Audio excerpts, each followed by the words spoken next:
Ako nga pala si Manuel Escoto, mas kilala bilang si Moto Corsa. Ako ay member at admin din ng BACC or yung Bulacan Anglers Club Corporation. Ako ay 47 years nang nag-fishing, simula 10 years old.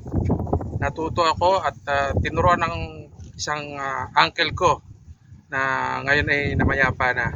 Ang method of fishing na natutunan ko talaga is bait and weight sa freshwater.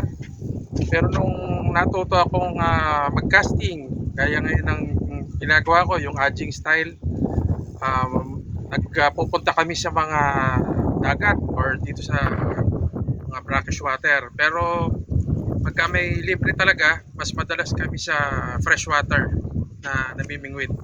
Nag-fishing ako kasi ito yung aking parang pinaka-stress reliever. At saka masaya ako pag nag-fishing ako, lalo na kasama ko yung mga kaibigan ko. Naaya ko sila na mag-fishing.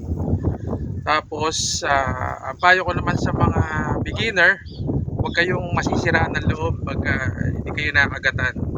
Ito kasi ay, itong hobby natin na to, kailangan to talaga ng mahabang pasensya. So, let's say, hindi ka nakagatan, huwag kang aayaw.